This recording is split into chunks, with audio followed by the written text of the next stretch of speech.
एक बार एक जैन फकीर को उनके कुछ मित्रों ने खाने पर बुलाया। जापान की घटना है।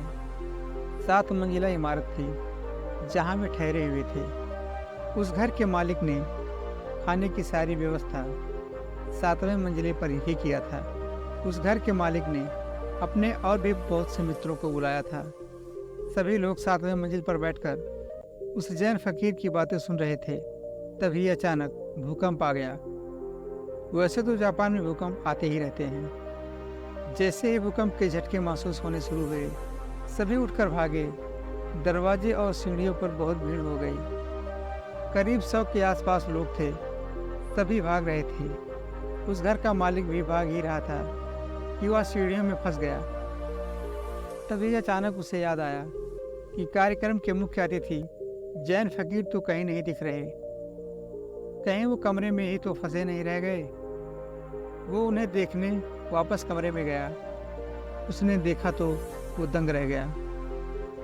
वे जैन फकीर तो पलथे मारे आंख बंद किए एकदम शांत चित्त में बैठे थे। ऐसा लग रहा था जैसे बुद्ध की शांति से भरी प्रतिमा हो। चारों तरफ हाहाकार मचा हुआ था।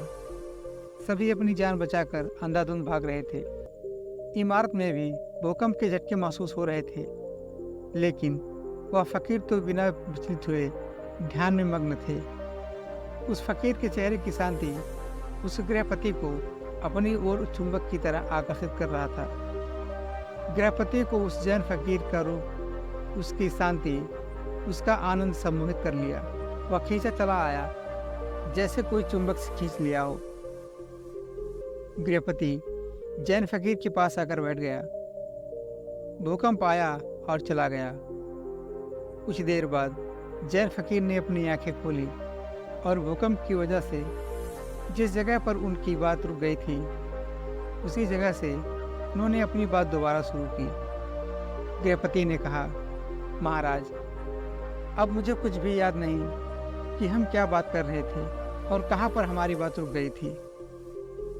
सारे शहर में हाहाकार मचा हुआ है। सभी अपनी अपनी जान बचाकर भाग रहे हैं। इतना बड़ा झटका आया, अब तो इसके बाद मुझे यह भी नहीं याद रहा कि हम किस बारे में बात कर रहे थे।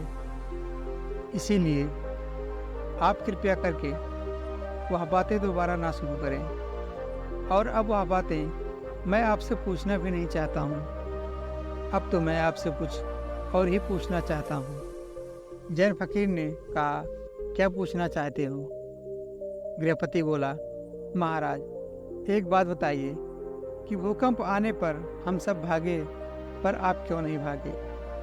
जैन फकीर ने कहा, भागा तो मैं भी, लेकिन तुम सब बाहर की तरफ भागे और मैं अपने भीतर की तरफ भागा।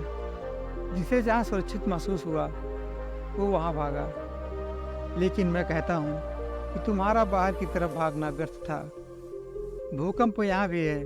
भूकंप तो सभी मंजिलों पर था। भूकंप पूरी इमारत में था। चौथी मंजिल वाले भी भाग रहे थे, तीसरी मंजिल वाले भी भाग रहे थे, दूसरी मंजिल वाले भी भाग रहे थे। जो सड़कों पर हैं वह मंजिल की तरफ सुरक्षित स्थानों पर भाग रहे थे। सब ही भाग रहे थे। जिसे जहाँ सुरक्षित लगा वो वहाँ भाग रहे थे। मैं भी अपने भीतर की तरफ भागा। मुझे अपने भीतर भागना सुरक्षित लगा। मैं अपने मन के भीतर एक ऐसी जगह जानता हूँ जहाँ कोई भूकंप नहीं पहुँच सकता।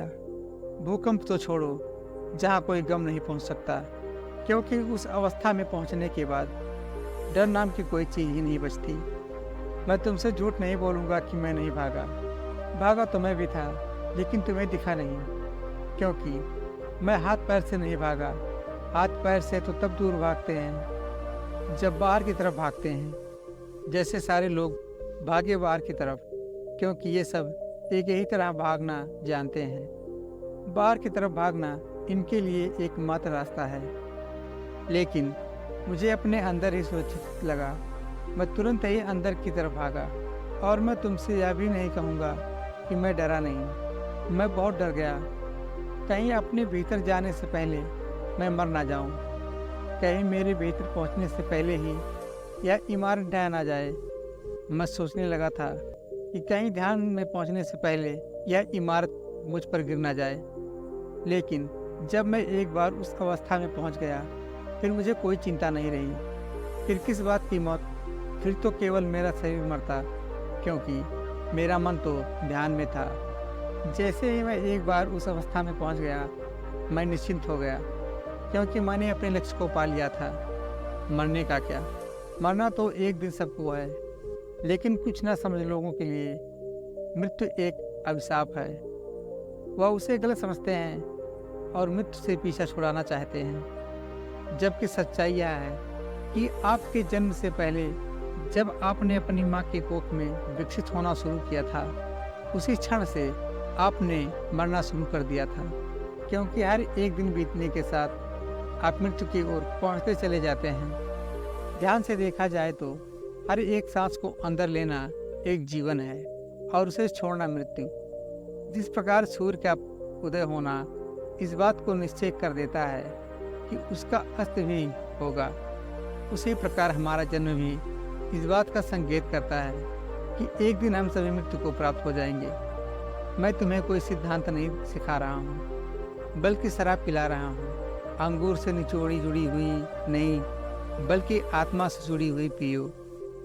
खूब पियो, नाचो, गाओ, हंसो, मुस्कुराओ और जीवन में जितने भी क्षण मिले अंदर की तरफ मुड़ जाओ। किसी भूकंप का इंतजार मत करना, क्योंकि भूकंप के समय वही अंदर जा पाते हैं जो रोज अंदर जाते रहते हैं, जिनका रोज आना जाना लगा रहता है। धन की चिंता की है तो मरते वक्त भी अंदर धन की ही चिंता चलती रहेगी। मैं अंदर जा पाया क्योंकि मैं रोज जाता हूँ और अंदर का रास्ता मेरे लिए सरल था। या मत सोच कर बैठो कि जिस दिन मृत्यु आएगी उस दिन ध्यान कर लेंगे, लेकिन नहीं हो पाएगा। अगर जीवन भर धन की चिंता की तो मरते वक्त भी अंदर धन की ही चिंता चलती रहेगी।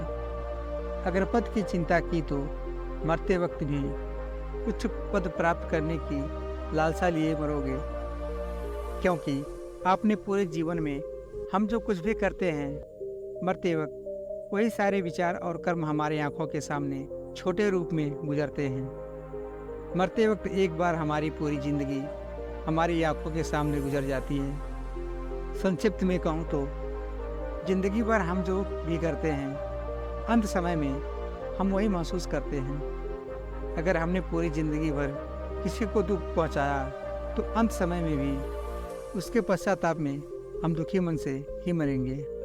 लेकिन अगर हमने जिंदगी भर अच्छे कर्म किए हैं तो अंत समय पर हमारे पास विचार करने के लिए अच्छी यादें होंगी और हम खुशी खुशी इस दुनिया को अलविदा कहेंगे।